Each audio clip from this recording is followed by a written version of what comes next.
Aloha and welcome to Thumbing Through Yesterday, the podcast where we take our favorite books off the shelf, dust them off, and remind ourselves why it is we love them so. My name's Tom Galley. Joining me today, we've got Tony Pasculi. Thanks, Tom. Excited for this one. And this time we have gone way back on my Wayback Machine. We're going to be reading, or talking about rather, Winnie the Pooh, the original classic, and also The House at Pooh Corner by A.A. Milne.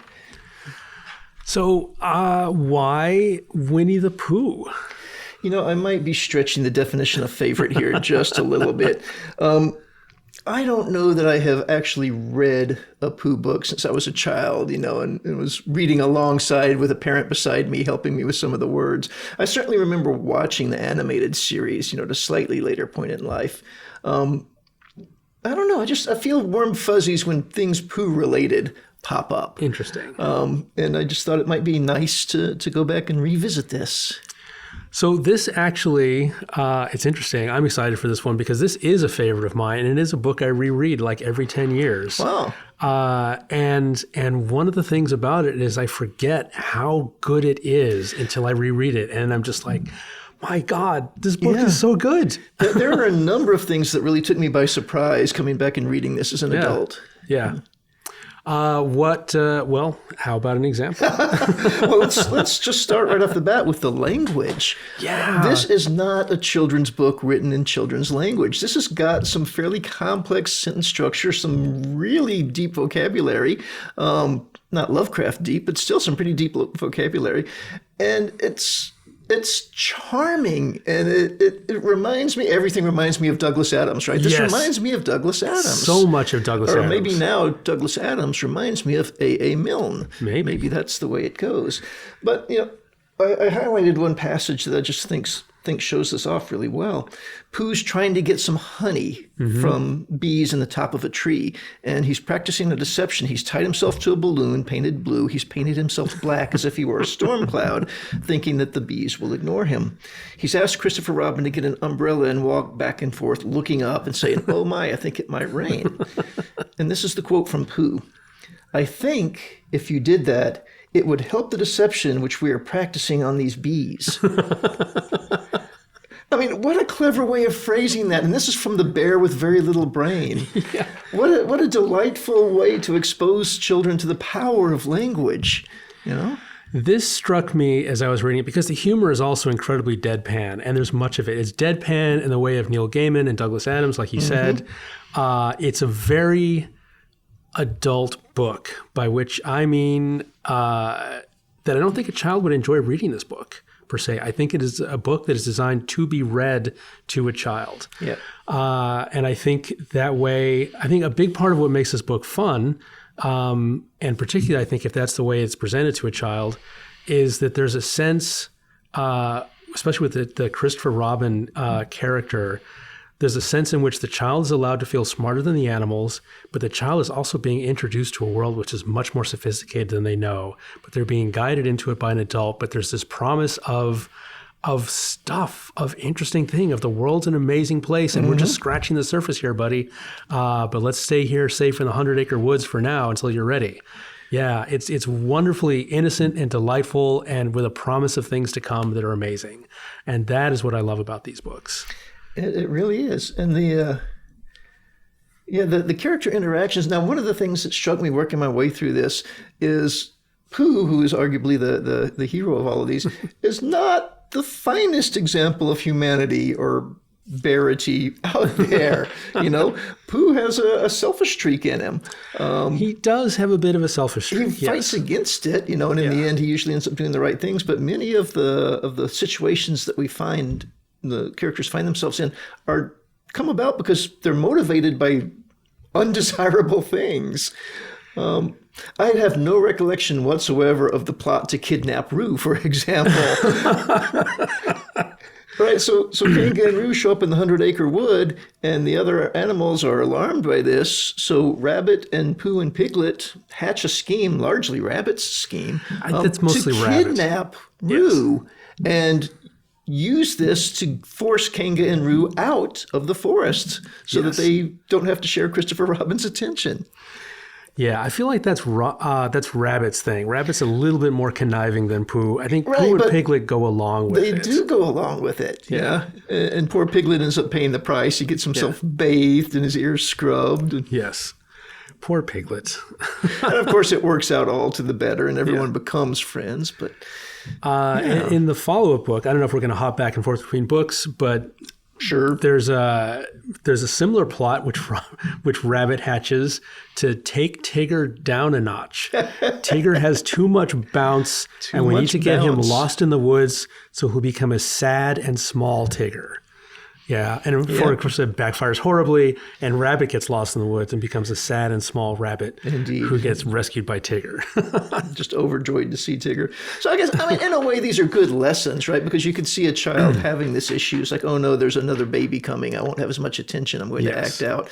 Oh, but look, it ended up okay for Kanga and Roo, so maybe it'll end up okay for me. Yeah. I guess maybe it's not so subtle there, the lesson he's trying to push. What I like about that is that the morals seem to be small morals and not big morals. Yeah. You're not getting hit over the head with them, but you are getting some clues to, good behavior. And you're also getting a lot of pass on bad behavior. It's like, well, you're selfish, but it doesn't make you a terrible person. It makes you a person who was selfish that one time. Yep. Yeah. So you just happen to show up at somebody's house at about 11, and maybe they'll invite you in for a little smackerel of something. Smackerel, such a fun word. Which only appears, I think, twice, once in each of these books. I associate the word smackerel with Pooh, and yet it's barely in there. Yeah. You talked about highlighting a passage. I highlighted so many passages that I could have just not highlighted passages and had more emphasis. There's so much of this is just this is one of those books you could literally open to any page and start reading and be assured that whatever paragraph you started on was somehow magnificent. Yes. One of the devices that Milne uses, which I enjoy quite a bit, is the capitalization of things. Indeed. The Piglet is a capital V, very capital S, small capital A animal. Yeah. And that Pooh is similarly capitalized, bear of very little brain. Yes. Yeah. And yet for the bear of very little brain, he comes up with several pretty good ideas. He does, yeah. There's a book, I don't know if you've read this or encountered this ever in your life. There's a book called The Tao of Pooh. Mm-hmm. I have Have you read that? I have. It's a good partner to Zen and the art of motorcycle maintenance. Is it? It is. That's not a book that I've ever gotten through. I remember encountering the Tao of Pooh, writing about it for an English class for some reason. But that was one of the times when I went back and revisited the Pooh books and discovered how wonderful they are. And so now they're just sort of on my radar as books to come back to. You've also got is it Day or Tay of Piglet? The Day of Piglet. Yeah. Less compelling, that one. Yeah, that was clearly, I wrote a successful book. How can I follow up on this? Yeah. But I think about that, and it's been a long time since I've read The Tao of Pooh, but I think about that. Pooh is not a perfect person, or a perfect bear, as you say. But he is a bear whose instincts are generally good, even though he is a very, sort of human and selfish bear at times. But he's thoughtful, he's kind, and his heart is in the right place for the most part.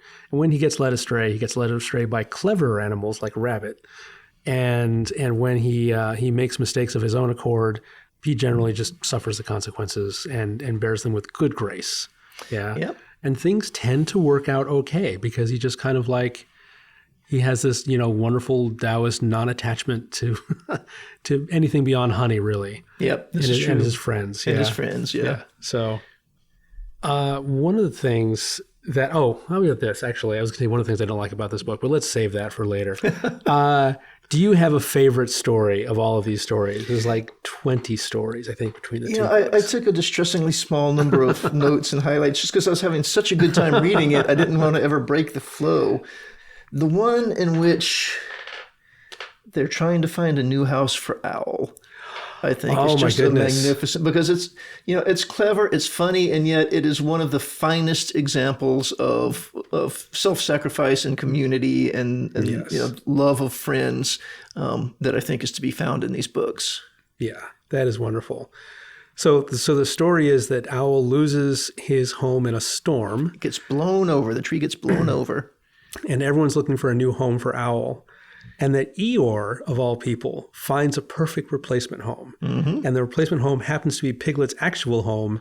And Piglet says, yeah, no, that would be a great home for Owl. Yep. And as they're standing there looking at it, Christopher Robin, who realizes what's going on, he asks Piglet, well, Piglet, if your house had blown over, where would you go? And Pooh, without a moment's hesitation, takes Piglet's paw and says he would come live with me. Yes. Right. So, incredible. Amazing. Yeah. What about you? Do you have a favorite of these stories? Man, it's so hard to choose. I love Eeyore. I have a real soft spot for Eeyore. Eeyore's sarcastic comedy is just priceless time and again. Some of the things he says when he's floating down the river on his back. Without going back and just reading the whole thing out loud, it's hard to. But I think my favorite story is Eeyore's birthday. Because we get to see Eeyore in sort of a new light. Because mostly Eeyore is a sad sack who, as people point out to him, would be happier if he just went out and visited other people and said hello to people. But he mostly keeps to himself, and he's mostly surly. And occasionally someone remembers, oh yeah, Eeyore, and they do something nice for him. But he's got this really horrible outlook on life. He's very depressed, but he's sort of bemoaning the fact that it's his birthday and no one is celebrating his birthday. And they decide, oh, well, Pooh and Piglet decide, let's give him a gift. Pooh decides he's going to give him a jar of honey, which is lovely. I mean, it's kind of selfish too, because does Eeyore like honey or does Pooh like honey? Pooh likes it. In fact, Pooh likes it so much that he eats the honey and then decides, well, it's still a nice jar. I'll give him the jar. Right. And Piglet runs to get him a big bright balloon, which will cheer him up, but then he falls over because he's a very small animal and pops the balloon, and all he has instead is a damp rag to give him. And they show up to this party, this tragic party with no cake, and all they have is an empty jar and a popped balloon. And Eeyore is delighted because the pop balloon, unlike an inflated balloon, will fit in the jar.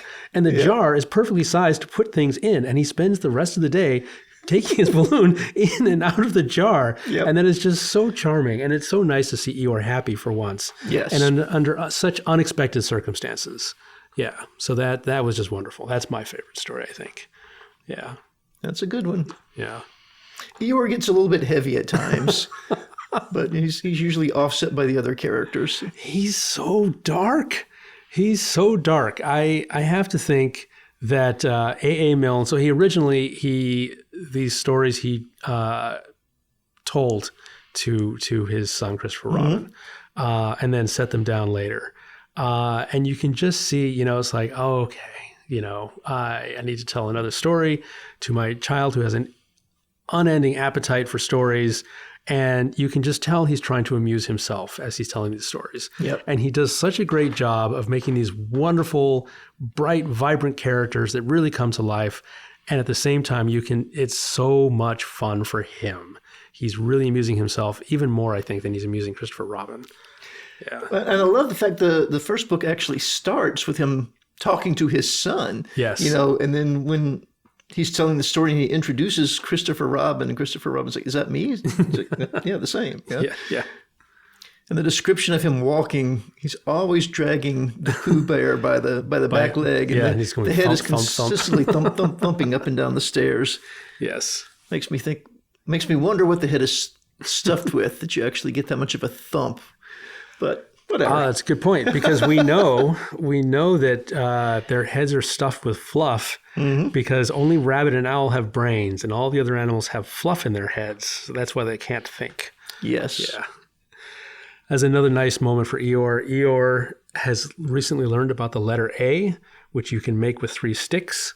And it's so significant to him because this is a thing that only Christopher Robin and Eeyore know, how to make the letter A. And A stands for education. It stands for learning. It stands for knowledge. And then Rabbit comes by and says, oh yeah, 3 sticks. That's an A, but not a very good one. Yeah, that's very Rabbit, yeah. And Eeyore is so disappointed that Rabbit knows with this thing without being told. that he stomps on the 3 sticks until there are 6 sticks and then 12. And what is education? A thing that Rabbit knows. Rabbit knows, yeah.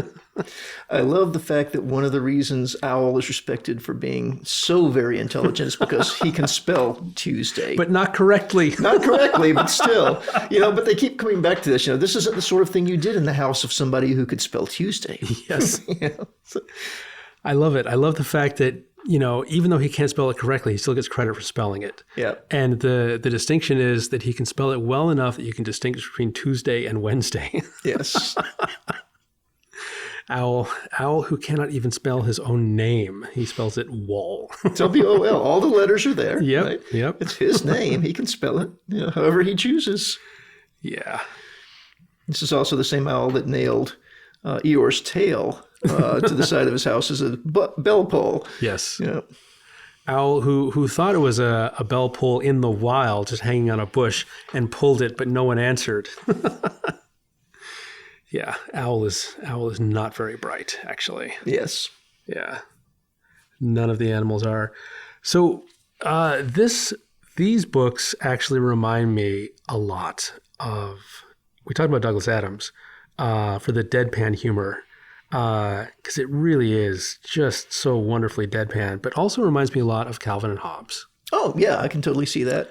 Yeah, there's this sort of world of imagination. I mean, obviously, it's kids' POV, the animals are alive, but also Calvin and Hobbes had that similar sort of innocence to it. Very much so. Calvin was a very snarky individual, unlike Christopher Robin. Well, Eeyore, I say. Yeah. There's snark present. Yes, there is. It's just limited to Eeyore. Yeah. Not to a main character. These books are just unbelievably charming. Here's a quote of a thing that I think is, did you ever do any drafting in high school? A bit, yes. Yeah, I took a drafting class. You remember HB pencils and 2B pencils? Yeah, too. So one of the animals gets a pencil. Oh, Pooh. Pooh gets a pencil case. Mm-hmm. And in it, there are pencils marked B for bear, HB for helping bear, and BB, 2B, for brave bear. Mm-hmm. Yeah, it's just like, we don't even know what these pencils are anymore. Unless you do drafting, all you know is a number 2 that's pencil. something that's getting lost, I guess, at this point. Yeah. And then Christopher Robin was quite concerned. Was Pooh's pencil set as nice as mine? Yeah. It was identical, I think. It was the same pencil case. Well, the things that the kid worries about, he's worried, does Pooh have a good enough pencil case? Yeah. Yes. There's so many, again, just like you said, any quote. This comes out of the second book, and I don't even remember what they're talking about, but Pooh has tried to explain something to Rabbit. I don't see much sense in that, said Rabbit. No, said Pooh humbly, there isn't. But there was going to be when I began. It's just that something happened to it on the way. I made a highlight of that same quote, and I think I highlighted the bit before that, actually. What's the bit before that? Give us a second, and I think we can find out. Oh, this is where they're looking for... They are lost. They have tried to get Tigger lost, and they are now lost in the woods. And they say, what if we try to find this pit again? Right. They keep coming across the same patch, the same sand pit, while they're trying to find home. And Pooh has suggested trying to find the sand pit. Yes, because we can't find home. So if we can't find the sand pit, maybe we'll find something we're not looking for, i.e. not the pit. We'll find home because we can't find home we're looking for it. We find the pit, which is a great piece of logic and actually very Dirk Gently. Yep. Dirk Gently's technique for, I'll just follow a random person and I won't necessarily be the place I was intending to go, but it always leads me somewhere interesting. Mm-hmm. Yeah. So, that is a wonderful quote. Yeah. Yep. I have one here. Pooh encounters Rabbit in the forest. They're going to go on an expedition. Hello, Rabbit, he said. Is that you? Let's pretend it isn't, said Rabbit, and see what happens. Yeah, there's just so much. It is so much fun to read these. And again, I just don't remember them having the substance that they have. They really do. They hold up. They're so worth reading. And I assume you didn't read the other 2 books. I definitely thought about it, but honestly, I finished this one Sunday night. So I finished this in the car in the parking lot. The second one. I've read them before several times, so yeah. But yeah, I was sort of lagging on Dune, so I had to race through these, which was a shame because I enjoy reading these so much, and I read them very fast, and I might go back and read them again. I was thinking the same thing because I didn't get to these until this weekend, so I read the first book on Saturday and the second book on Sunday, and I was lamenting the fact that I was pushing through them. They're only a couple of hours each. It wasn't that big an investment, but still, I wish, it's the sort of thing I would like to just, read one story and then put the book down. Exactly. And read one story a day. Yeah, and stretch it out. So good. So if I do pick up the third and fourth book, I think I'll take that approach. Just, maybe I'll put them in the throne room and just use that for extended sessions. So I love this this characterization of Pooh, this little thing he does when Tigger and Roo are stuck in the tree. Tigger's quite concerned because he knows he can't climb down. Roo thinks it's a big game, so he's just having fun. It's like, we're going to live here forever now, yay! Because Tigger can't climb down. And Piglet and Pooh are trying to figure out how to resolve this situation. Piglet said Pooh solemnly when he heard all this, "What shall we do?" And he began to eat Tigger's sandwiches, which are at the base of the tree that they brought along with them. They're stuck. Yeah, Pooh nodded, da-da-da-da-da. They have some, I might bring Roo down on my back, but I couldn't bring Tigger down, so we must think of something else. And in a thoughtful way, he began to eat Roo's sandwiches too. That's just, it kills me. It's so charming. It is. Sandwiches are made to be eaten. So. They are. But just his absent-minded eating of the sandwiches which are not his own, but he's thinking and he's eating and he's very thoughtfully eating them. Yep. Yeah. Now, one of the things that struck me when I was reading this, Pooh's voice in the book is always described as growly. Yeah. And yet, I grew up with the animated ones, and I always, when I read the dialogue, I hear the voice of Pooh as it's portrayed, that soft, mellow, rounded voice. And then I come across the growly reference again, and there's a little dissonance in there. I'm not as familiar with the cartoons. I know I've seen them at least once, where to me the books loom much larger in my mind. I have obviously an image of Pooh in bright yellow and, all the animated characters. But, I don't have a sense of Pooh's voice from the animation. But I think even though he's characterized as growly, I don't think it's a deep and rough growly. I imagine it's a pretty light growl. Yeah, but TV did me a slight disservice there. Go figure. As it so often does. Yeah. This is another... I'm just going to quote things from these books because I love them so much. Go for it. Christopher Robin comes to help rescue Tigger and Roo from the tree. But Piglet wasn't listening. He was so agog at the thought of seeing Christopher Robin's blue braces again. Apparently Christopher Robin wears suspenders that are bright blue. Piglet had only seen them once before when he was much younger, and being a little overexcited by them, had to go to bed half an hour earlier than usual. That was bizarre. That was so bizarre. It just, to me, it's a different time when you can't imagine a kid being that excited about seeing another kid's suspenders and how bright they are because every kid's got an iPhone and they're playing whatever PopCap games on it or they're doom scrolling TikTok or whatever. They're so blasted by dopamine all the time that nothing is that exciting in their world anymore. And that is a shame. I think that's something we've lost. So exciting that he had to go to bed half an hour early. Yeah. And I think it also speaks volumes of Piglet. Yeah. Yes. Of the innocence and naivety and inexperience. They're so blue. Yes. We talked about favorite stories. Do you have a favorite character? Oh, that's a hard one. It is hard. I love Tigger's boundless optimism, and I love the fact that we're introduced, we're trying to find breakfast for Tigger. Tigger's like everything. Oh, I love it. Yeah. Yeah. Honey is Tigger's favorite things. Everything except for honey.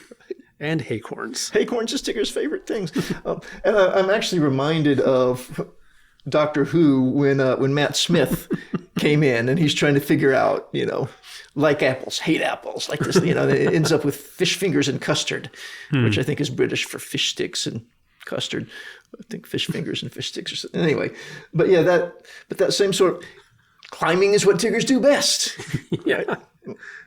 He had forgotten tigers can only climb up. Right? They can't climb back down. The tail gets in the way. So I don't know. I mean, I feel a certain simpatico with this bumbling enthusiasm, right? Of course this can be done. Oh, wow. Maybe not. Yeah. I am torn between Piglet and Eeyore. Eeyore's another one because I wish I had the ability to be as consistently sarcastic as he does with that deadpan dry sense. Yeah. So Eeyore is floating in the river and they're trying to think of a way to get him out. And they think, what if we drop rocks next to him and it'll make waves and push him to shore? And Piglet says, suppose we hit him by mistake, Piglet said anxiously. Or supposing you missed him by mistake, said Eeyore. Think of all the possibilities, Piglet, before you settle down to enjoy yourselves.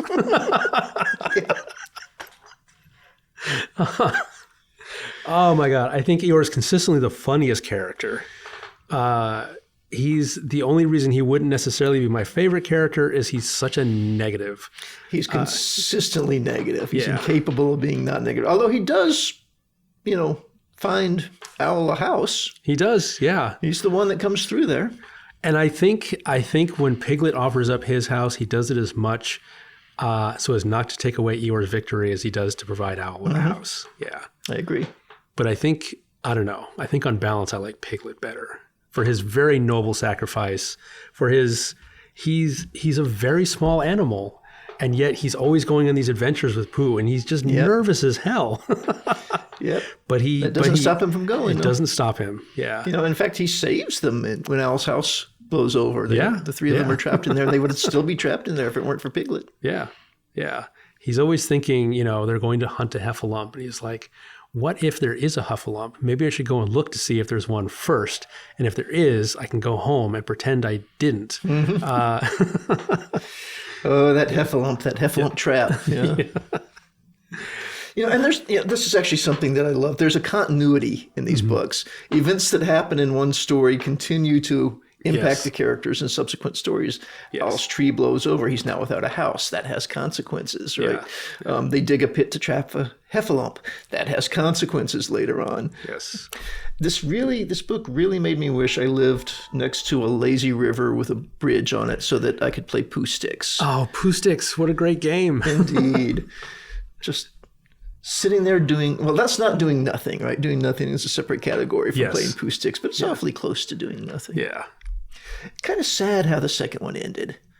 The knowledge of Christopher Robin leaving. Yeah. And then we come back into reality where A.A. Milne is telling Christopher Robin the story, and Christopher Robin heads off to bed. But it makes me wonder what was going on there. Is this the point where the child is about to go to school and everything's about to change, and he's worked it into the story that way? I guess. I mean, it's you're wearing a Toy Story t-shirt. So it's when Andy grows up and leaves his toys behind. Yeah. So. But we've got 2 books to go, so. Well, the other 2 books are not direct sequels. They're other books that are sort of, and they don't concern these characters as much. And I haven't read them in a long time. I think they're worth reading, but I literally remember nothing about them. Okay. But I don't think they're about Pooh and his friends. I don't remember, honestly, what they're about. Yeah. But the end of this book, the end of the second book, reminded me a lot of the last Calvin and Hobbes cartoon. I can definitely see that. I can see the parallel there. Yeah. Oh, I know what I was going to say. Because it's just turned up on the internet recently, is a picture of these animals. So these were actual stuffed animals that belonged to actual Christopher Robin, and that's why the stories are about this particular set of characters, is because he had a stuffed bear called Pooh, and he had a Tigger, and he had a Kanga, and he had an Eeyore. Yeah, and that's why these are the characters in the book. And this collection of animals still exists in some museum somewhere, and they're ratty as hell, and they look very much like the illustrations in the books, which is wonderful. Now, I wanted to talk actually a little bit about the illustrations, because that is definitely a large portion of the charm of these things. I mean, the book itself would be lovely without them, but they add so much to it. They really do. And this is a point at which it makes me a little sad I'm reading it on a Kindle rather than actually having a hard copy, bound edition that I could get the detail of the drawings. I was trying to remember, Winnie the Pooh does not start the book as Winnie the Pooh. He starts as Edward Bear. Edward Bear, that's right. Yeah. Here we go. When I first heard my name, I said, just as you were going to say, but I thought he was a boy. So did I, said Christopher Robin. Then you can't call him Winnie. I don't. But you said, he's Winnie the Pooh. Don't you know what "ther" means? Ah, yes, now I do, I said quickly, and I hope you do too, because it's all the explanation you are going to get. Yes. So, Winnie the Pooh. He also lives in a house under the name Sanders. Some of the naming in this book, and just like, I imagine it comes from Christopher Robin, just like, yep, okay, we're just going to go with that. Yep. It's like Alexander...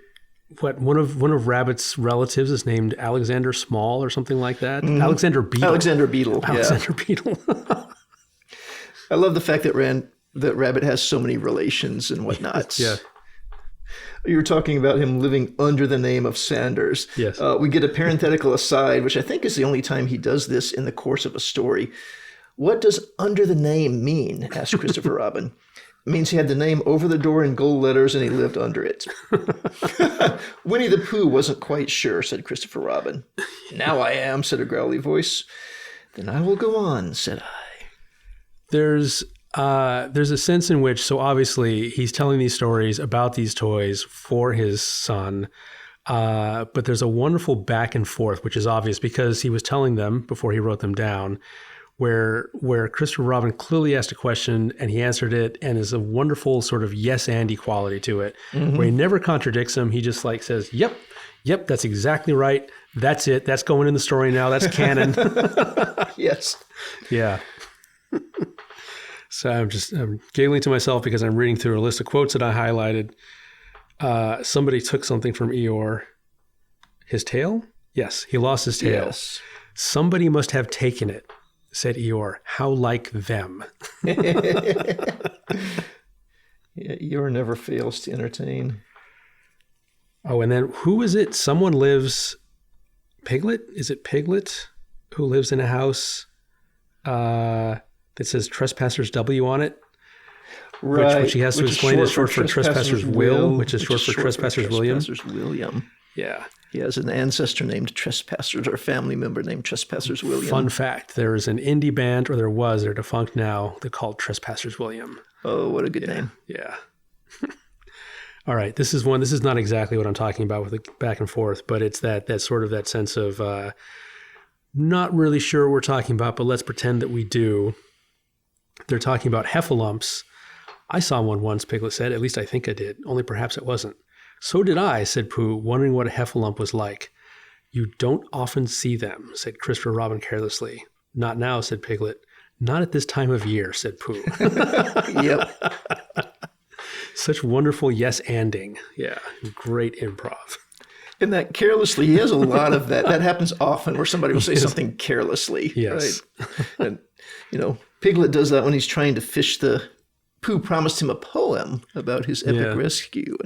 And, he uses the carelessly to get Pooh to recite the poem. And there's an interesting thing going on with Christopher Robin here as the only human character in the books. Well, except for the author at the very, very beginning, where clearly he is the most important person in these animals' universe. Mm-hmm. And he doesn't have any appreciation for that fact. I mean, he's almost like a god to these animals. He comes in, he solves problems, he makes everyone feel safe. They bask in his attention, and he just sort of comes and goes. He's whimsical, drifting in and out of their lives. Yep. And their lives revolve entirely around him. So it's a little bit, it's quite tragic when he leaves. Yep. And when he moves on. And, in that role, he favors Pooh. Yes. Which the others don't complain about it, but it's certainly unfair to the others. Pooh has a very privileged position among the other animals of the 100-Acre Woods. Yeah. Yep. And in fact, some of them more deeply than others. Eeyore, quite a bit. Indeed. I think. Piglet, not some, but not as much. Rabbit seems to be immune somehow. Yeah. And Tigger. Yeah. Well, Rabbit is always very important. Yes. Wherever he is, whatever he's doing, he's the very important one. So he is. He's okay with that, I think. He wakes up thinking this would be a good day to organize something or write a letter signed Rabbit. Yes. Indeed. All right. You got anything else on Winnie the Pooh? I mean, I could just sit here and read quotes all day. To reiterate, what a delight it was to revisit this. Yeah. I'm definitely going to put this on my list of to be read again, every so often, every few years. Yeah.